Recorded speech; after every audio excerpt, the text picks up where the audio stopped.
안녕하세요. 책 읽어주는 수경낭자입니다. 오늘은 왕의 재정, 복받기 위한 구제 읽어드리겠습니다. 이후 나는 대학에 진학했다. 세 개의 대학을 다녔다. 대학에 다니면서 사업을 하게 되었고, 소위 말하는 성공을 했다. 사업의 종잣돈은 친구의 아버지가 주셨고, 여러 형태의 사업을 했다. 안경점, 무역업, 직간접 사업에 투자, 빌딩, 임대업 등 돈이 되는 것을 무엇이든지 했다. 물론 불이한 방법으로 하지 않았다. 100평짜리 안경점을 할 때였다. 당시 매월 남는 수익이 7천만 원 정도가 되었다. 그때 문득 어린 시절에 부흥 강사 목사님의 말씀이 생각났다. 집 팔아서 헌금하면 복 받습니다. 하나님으로부터 더 복을 받기 위해 나는 무엇인가를 해야 했다. 그렇지? 하나님은 고아와 과부와 객을 사랑하시니 이들에게 착한 일을 하고 복을 더 받아야지.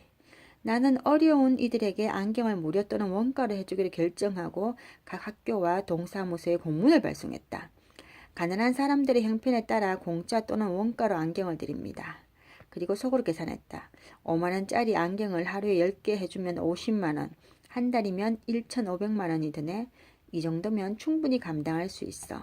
그런데 며칠이 지나자 하루에 100명씩 오는 게 아닌가. 그러자 당장 한 달 지출이 1억 5천만 원이 되었다. 수입이 7천만 원인데 지출이 2배 이상이 된 것이다. 나는 생각했다. 이 일을 하나님이 무척 기뻐하시는구나. 그래서 더 열심을 내어 했다. 순수하게 어려운 사람을 돕는 게 아니라 더 복을 받기 위해서. 적자가 나기 시작했지만 조금도 복받을 믿음이 흔들리지 않았다. 그래서 예수를 믿지 않는 직원들을 모아놓고 말했다. 네, 하나님이 내게 쏟아 부으시는 복을 여러분들이 보게 될 것입니다. 열심히 해주시기 바랍니다. 그렇게 한 달, 두 달, 석 달이 흐르고 6개월이 지나자 부장님이 나를 찾아왔다. 사장님, 하나님이 주신다는 그 복은 언제 오나요? 매달 계속 적자가 나는데요. 내가 당당하게 말했다. 부장님, 하나님의 날은 사람의 날과 다릅니다. 하나님께는 하루가 천년 같고 천년이 하루 같습니다. 계속 직원들을 격려하고 열심히 해주시기 바랍니다. 그때까지도 하나님이 반드시 복을 주신다는 확신 속에서 조금도 내 믿음이 흔들리지 않았다.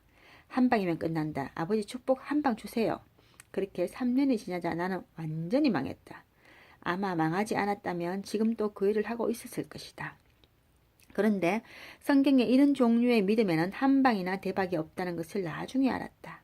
수입보다 지출이 많은 구조는 첫째 가난해지고 둘째 망한다는 것이 재물에 대한 성경의 말씀이다.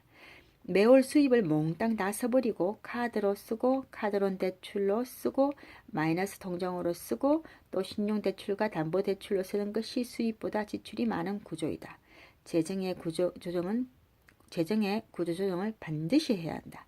수입보다 지출이 많은 거, 지출이 수입보다 많은 구조는 절대 금지다. 수입이 지출보다 많은 거, 수입이 지출보다 많은 구조로 조정을 해야 한다. 오늘 여기까지입니다. 요즘 이 구조조정 하니까 갑자기 이 구조조정이 아니고 우리 직장의 구조조정이 생각나네요. 사업체 구조조정. 사실 복받기 위한 구조였죠.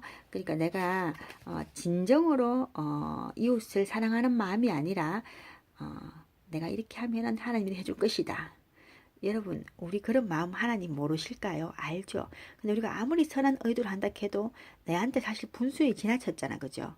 물론 처음에 의도는 정말 좋았잖아요. 가난한 자에게 공짜 또는 형편에 따라서 또 원가 주는 거. 그리고 사실 속으로 생각 다 했죠. 이 정도 될 것이다. 그리고 나의 선행이 알려질 것이고 많은 사람이 나를 존경하고 우러러 볼 것이다. 역시 저 사람은 틀리는구나.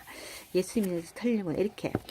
저도 사실 좀 이런 게 있더라고요. 남에게 인정받기 위해서 하고 싶은 거 있잖아요. 내가 진정으로 원해서 하는 것도 있지만 그 마음보다는 진정으로 원하는 마음이 10%면 한 90%는 남들에게 칭찬받기 위해서, 인정받기 위해서, 쓰담쓰담 남들이 나의 머리를 쓰다듬어 주는 거, 나의 마음을 쓰다듬어 주는 거, 그런 것에 대한 어떤 욕구와 갈망이 있었는 것 같아. 그래서 누가 나한테 무슨 부탁하면 잘 거절 못하죠. 그래서 좀 힘들어도 속으로는 이거 어떻게 하지? 또 해야 되나 하면서 또 해주고, 그럼 나는 또 바빠지고, 내일에서 또 남들 일을 더 추가를 해야 되니까 나는 더 바빠지고 힘들어지고.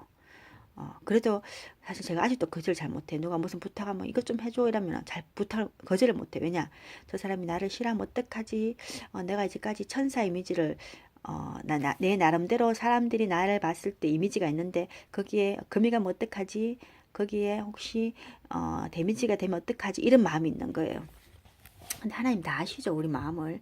하나님께서는 중심을 보신다 했거든요. 내가 어떤 의도로 있는지 다 아시는 거예요. 저는 요즘 사실 진짜 힘든 게 아침마다 머리 감고 머리 감고 나면 머리카락이 많이 빠지거든요. 여자분들은 또 제가 머리가 길어서 머리카락이 많이 빠져요.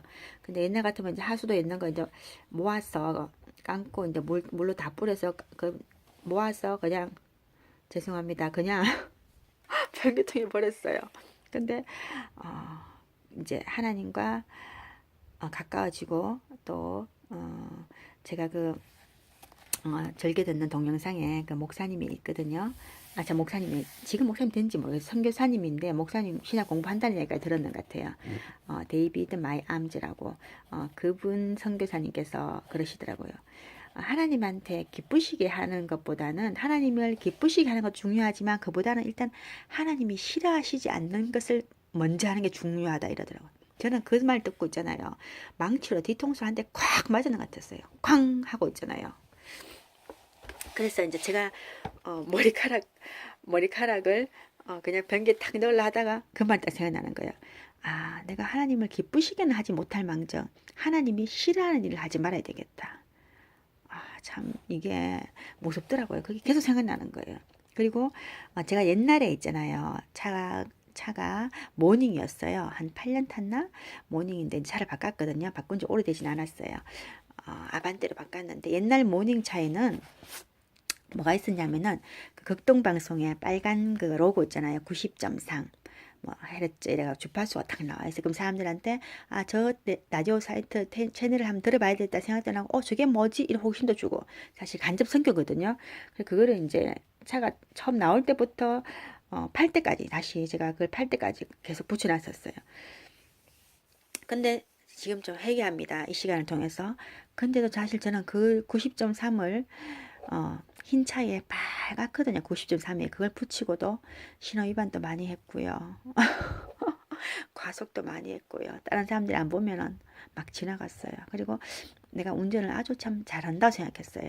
이렇게 지혜롭게 능동적으로 효율적으로 탄력적으로 운전을 한다 이렇게 생각했어요. 근데 지금 제가 새로 산 차에는 90.3을 못 붙이고 있어요. 왜냐? 제가 모든 교통법규를 지키고 가속하지 않고 바빠도 가속하지 않고 정상 속도를 유지하면서 다닐 엄두가 안 나는 거예요. 물론 그게 정상이죠. 그래서 아직도 제가 90.3을 못 붙이고 있어요. 찔리는 거죠. 내가 이걸 붙이면은 이제 다시는 신호 위반을 못 할 것 같더라고요. 못 할 것 같고 다시는 과속을 못 할 것 같고 그래서 아직도 못 붙이고 있어요. 근데 진짜 옛날에 무식하면 용감하다 하잖아요. 무식하게 진짜 그걸 붙이고 만약에 내가 신호위반 했을 때 다른 차들이 얼마나 그랬겠어요. 저 차는 90.3 붙이고 저렇게 신호위반 하나? 저 차는 90.3 붙이고 저렇게 과속하나? 얼마나 하나님을 진짜 욕을 먹였으며 얼마나 하나님을 영광을 가리웠는지 회개합니다. 하나님 용서해 주세요 하고 말입니다. 그러니까 이게 작은 모든 게 이제 찔림이 되는 거예요. 하나님과 가까워지면 가까워질수록 있잖아요. 근데 사실 우리가 하나님과 멀어지면 멀어질수록 양심은 어떻게 되죠? 화인 맞은 사람처럼 감각이 없어지는 거죠. 내가 아무리 나쁜 짓을 해도 자기 합리화하는 거죠. 이 정도야 남들 다 하는 건데 뭐 이 정도야 뭐 그렇게 생각하고 이제 양심이 이제 무뎌지는 거죠. 사실 우리 처음에 하나님 만났을 때 우리 양심이라는 걸 주셨잖아요. 우리에게요. 그래서 우리는 아는 거예요. 이게 내가 어떤 행동할 때 이게 잘된 건지 잘못된지 다 안다니까 사람들은요. 근데 여기 보니까 오늘의 정말 가장 큰 것은 뭐냐? 진짜 이게 또 하나님 법칙이죠. 수입보다 지출이 많은 거. 여러분, 뭐 당연히 이거는 뭐 어떻게 되겠어요? 내가 한 달에 100만 원 버는데 110만 원, 150만 원 쓰면 저도 그랬어요. 제 봉급이 얼마 되지 않을 때도 예를 들어서 200만 원이면 300만 원 쓰고 그랬어요. 모자리면 카드 쓰고 대출 쓰고 아주 그렇게 살았어요. 근데 그게 사실 다 잘못이죠. 그 결과는 다 있죠. 뼈빠지 갚아야 된다는 거 맞죠? 진짜 자기 분수를 아는 거 정말 중요한 것 같아요. 아무리 좋은 일 하면 뭐합니까? 결국은 자신이 망하고 종업원들이 다 보고 있잖아요. 근데 진짜 무식하게 용감했잖아요. 그죠? 여러분, 우리 무식하게 용감하지 마시고 지혜롭게 용감합시다. 하여튼 오늘은 여기까지 하겠습니다. 감사합니다. 사랑합니다. 축복합니다. 파이팅!